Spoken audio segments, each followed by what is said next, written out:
Welcome to the Cove's Body, Mind and Soul series. In this episode, we will be discussing spiritual well-being. Our guest speaker for this episode is Chaplain Dan Hynes. Senior Chaplain Dan Hynes has been a serving Commonwealth Navy officer for over 40 years. Born in Ontario, Canada, he began his naval career in the Royal Canadian Navy as a seaman officer, serving on board destroyer escorts sailing from either Halifax into the Atlantic or Esquimalt into the Pacific.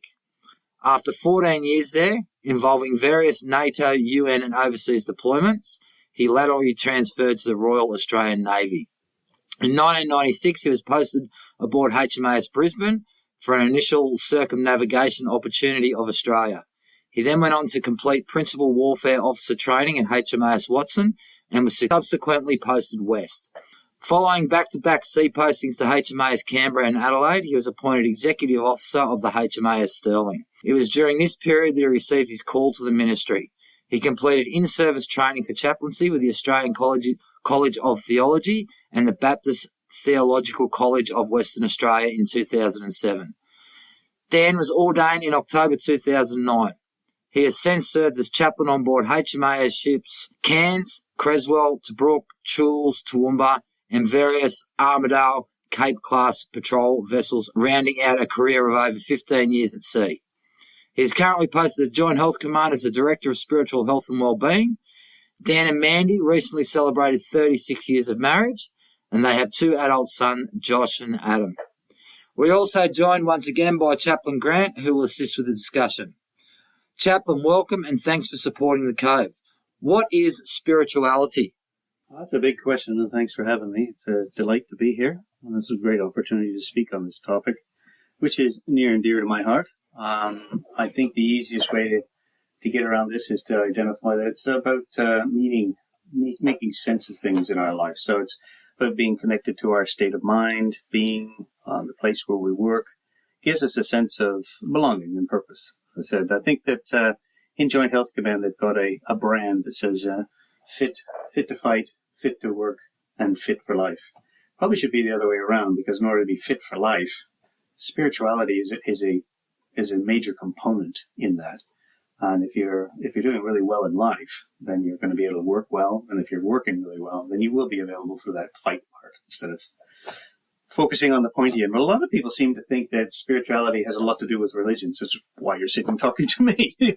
But it has very little to do with religion. Everybody's spiritual. And I think you'll find that there's been a real shift recently, especially in the X and Y, Z generations, with respect to spirituality. McCrindle did a report last December and it pointed out that almost like 40% of Y and Z are spiritual and looking for a sense of purpose. And they see the importance of it, but they just don't know where to go to raise their spirituality or to test it.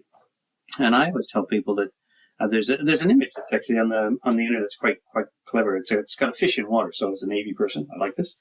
There's a fish in water and it shows the water and a little fish. And then there's another in the water, under the ocean, there's a fishbowl, and in the fishbowl there's another fish. So the fish in the fishbowl, they're calling that religion, and the fish that's in the water, they're calling that spirituality. And the reason behind that is that I say this, in order to become spiritual, some people use religion to find their way. So it's like the scaffolding on the outside of the building. You can take the scaffolding down after you've built your spirituality up, or you understand what spirituality is. But once it's discovered in whatever method or faith, whatever way, watching a sunset, however it happens, once it's discovered, that moment is never forgotten. And people want to do whatever it is required to get back to that moment and live it again and have it grow in. So it's a very special component to our lives. Okay, we hear a lot about well-being these days. What exactly is it, and where does spirituality fit in? Right. Well, I must tell you, I think I get every call in the Southern Hemisphere when somebody says well-being. Oh, he's a director, so he must know all about this. And I think well-being is a bit of a naff term, to be honest. It's a bit like the new vegan term, but it's well-being, because well-being really just means good health. And so good health can come through a variety of things. But the spiritual well-being is a different story. So if we're talking about spiritual health and how it fits, the World Health Organization in 2012 identified that there's 4 pillars to well-being. There's physical, social, emotional, and spiritual. And they have identified that spiritual really is the heart and soul. It's the engine room of what's required to lift yourself to that place of well-being. I think in many respects people would say that well-being is like your moral compass. It's your set of values. So everything collected together gives you that well-being. There's a model that was used probably for the last half of the last century in clinicians, where they use this biopsychosocial model. So they looked at the body and they looked at the mind, the way it was working, and how people worked in the community. And they used that to heal people that had mental health issues, etc. Around 2010, then they brought in the biopsychosocial spiritual model. And the biopsychosocial spiritual model is really gained a lot of ground recently, which is why, of course, I'm sitting in Joint Health Command as the spiritual person. They really don't know why I'm there yet. They're still working on that, but that's why I'm there. And it's an education process to figure out how we all work together. But I was amused by finding out that I'll just quote for you from the Bible for you. Not that none of this is a Christian podcast, but it works best for me. Jesus said when he was asked by an expert in the law, so a lawyer, "What must I do to inherit eternal life?" And so this bright young spark stands up, and he answers when he's asked what's written in the law and how do you read it, kind of thing. This lawyer says, "Love the Lord your God with all of your heart, with all of your soul, with all of your strength, and with all of your mind. And love your neighbor as yourself." And Jesus goes, "Oh, well, you've answered correctly. That's well done. If you do this, you will live." And I point that out for two reasons. So he'll say your life will be really good. You'll live a good life if you hold up those things. Of course, it's do all of those things. But those four things are soul, mind, strength, and heart, which in the Greek, if you roll it back to the ancient Greek where he was talking, it's biopsychosocial spiritual. So 2,000 years ago, Jesus is saying something from even earlier than that the biopsychosocial spiritual model is what's required for you to live a good life. So I sit back and think, well, you guys think you just cracked this in the last 10 years going, hey, spirituality, we'll add that one in. No, your science is actually finally catching up with and this isn't just alone in Christianity, it's in other faiths as well. So I'm talking about one I'm comfortable with, but it comes up in a number of places. So I think that's an important part of why spiritual well-being is important. How could one determine what their present state of spirituality is? Well, I'm glad you asked that, because we've produced a little quick book to hand out to people called Spiritual Well-Being, A Life Well Lived. And in it, there is like a self-assessment that people can take to help them figure out, am I a spiritual person or not? And as I said earlier, everybody's spiritual. It's just whether or not you've determined it or whether you know it or not, it's a different story. So there's questions you could ask like, am I willing to forgive myself or others? Do I have a sense of belonging, meaning, and purpose in my life? Do I have a belief system, whether it's spiritual, religious, or atheist, whatever the belief system may be? Do I regularly participate in spiritual activities with people who share my beliefs? And am I open to hearing about others' beliefs? So those kind of questions, and there's 12 of them, you would ask yourself. And if as you're going through, you go yes or no, you would get a sort of score when you get to the end, and you get a feel for where you are on that scale of, yeah, I'm a very spiritual person, or I'm not. So that's what I'd recommend. Okay. And there is, so I'll just say, we're familiar with EQ now. That seems to be the more recent, say, last 15 years. And before that, of course, it was IQ. Everybody was into it. But unbeknownst to most people, there's an SQ. And you can actually go out and figure out what your spiritual quotient is. And there's many books on it, and many people have heard of it, enneagrams and things like that. There's ways to look it up. But they're there, and those things are in the market right now because people want to know, am I spiritual? This is, just a quick Soldier's 5. If you want to grab this book, it's available. All the chaplains have got them. You can just flip through it and find out, are you social or not? Or spiritual or not? Sorry, not social. Soldier's 5 or Sailor's 5? Oh, I'll say Soldier's 5 because sailors don't have 5. All right. What kind of strategies could one engage to improve their spirituality? Well, I suppose it's the simplest one, the one that be accepted by most people, is just taking the time for, whether it's meditation, prayer, reflection. There's all kinds of very well empirical evidence now to prove that people who take that time, whether it's 5, 10, 15 minutes or whatever, each day, their levels of anxiety are much lower. They're able to cope better with the day, start their day better. And that also allows them to have an opportunity to connect with their spirituality. So it depends on what they're using, but you hear that one a lot. So that's one thing that's out there. There's a lot of people are now engaging in online courses, colleges, etc., to find out more about spirituality. That's easy to find. I would think that finding a place free from distraction, getting yourself into a routine, if you do any kind of CBT or cognitive behavioral therapy, you'll find that what is actually normally the first step along the road is helping people put boundaries on their lives and try and just do one thing different each day. And how does that go? Just give it a shot. And in that give it a shot part, one of the places you can start is try and find a place that is without distraction, that is your place, that is a place where you can just have that moment of peace. And there's all kinds of stories. I remember reading a story about an evangelist's wife from the last century. And in those days, of course, they had like 12 and 15 kids. So she's got kids running all over the place. But when she would sit at the table and put the dish towel over her head and put her head on the table, everybody knew, leave her alone, quiet. And they would back away. I've heard stories of other people who've got that chair there. When I'm sitting in that chair, no one talks to me. And I've seen it worked out with dogs. Our dog, when we've got kids coming around, he's on his bed. You don't bother him. That's his bed. That's a safe place. So establishing those places where you can have that moment of, this is my place. This is my peaceful moment. This is my safe place. This is my quiet time. I think is essential to as part of a step towards discovering your spirituality. And there's countless others. And again, they're in the book if you want to popularize the book. There you go. Fantastic. All right. And lastly from me, Chaplain, in defence, how important is spirituality, especially to the warfighter?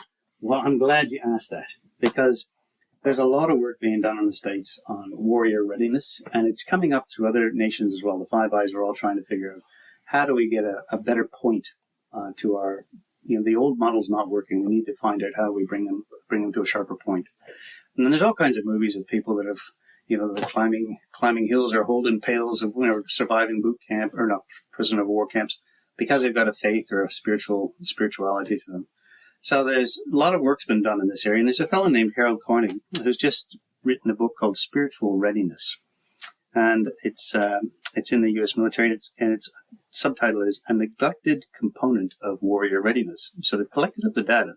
And he said, this is a quote from him, "History has demonstrated that providing warriors with the most powerful munitions, weaponry platforms, and technology is often not enough to maintain the peace or win wars. They must also have the strength of spirit necessary to accomplish the mission with honor, which will help them not only succeed in winning, but also in avoiding the devastating inner emotional conflicts that may result from doing so." And he, in particular, pointed to current situation in Ukraine versus Russia. And you see all the Russians coming down because they're directed, just go. They're using an old model. I said it, so do it. Against the Ukrainians who've got a spiritual sense of belonging, well-being, and they're going, we're not moving. This is part of what we believe in. Their spirituality has held them in that ground. And how many hundreds of, I don't know how many thousands of Russians have lost. So there's an exact example of what spirituality could make a difference in the warrior's readiness. Dan, how does spirituality underpin ethical decision-making? It's one of those challenging spaces in the battle space. It's becoming increasingly complex. Can spirituality support ethical decision-making? Wow, that's a good question. I would say that, your spirituality, depending on where you get it from, is based on your values, your belief system, what is right and what is wrong. When we look at someone who has a moral injury, which I know you'll be looking at later, it's when something's gone cross-grained to what their belief system is, or what is the right and wrong thing. When I think of ethical decision-making, it is coming to the right answer to a problem that's arisen. There could be two possible answers there, but it's coming to the right answer in that. And I believe spirituality gives you that grounding to be able to say, look, I'm not sure if I can completely explain why I feel this way. I may not have the words to deliver it, or I may not have the argument to deliver why I feel this way, but I've got a check in my spirit that tells me this isn't the right thing. So I can't agree with you on this. Give me some time, maybe. So I'm not saying that spiritual people are ethicists. They haven't got that structure and that training in the background to deliver it to the commanding officer what they may need. But they could certainly be that person who goes, oh, I'm sorry, in my spirit and the belief system that I have and the things that I'm attached to, it doesn't fit right with me. Great. Is there any other comments you want to say about spirituality, Chaplain?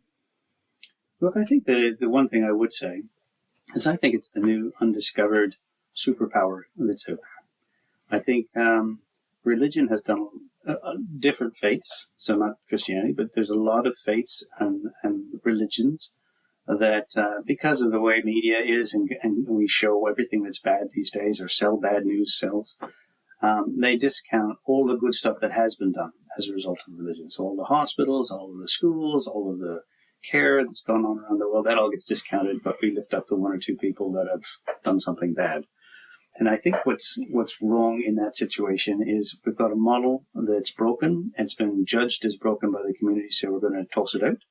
Now, there will be some people that hold on to it, like chaplains, etc., but they'll have to rise up something wherein spirituality can grow. Now, whatever that's called, I'm not sure what it's going to be, but there will be a swing towards an acceptance of spirituality as the norm. And there will be, I believe, people becoming very popular and well known for their strength in spirituality. And it won't be like in a Hollywood fashion. It'll be almost like in a Dalai Lama fashion. Like there's somebody who's very wise, well connected, and I want to be near them because I understand that, the way they work, and I want to be with them to learn more about how they work. And I think that when Jesus first popped up on the scene, he would have been that spiritual person because he wasn't what they wanted. He didn't fit the mold of any of those things. And here we are, 2,000 years later, and people are still going, I follow that guy. If you could strip his name away and go, how about this product? You'd have the whole world behind him again. But it's just media's taking him out of the running. That's great, Chaplain. Thanks very much. And what a great way to start off this series talking about spirituality. Chaplain, thank you very much for that very valuable information. I'm sure our listeners took a lot from it. And thanks to those listeners who have listened in today. We look forward to the next episode where we will be looking at the Eastern faiths. If you have any questions, we can be contacted at soldiercove@gmail.com. Don't forget to download the Cove app. It's PME in your pocket, anywhere, anytime.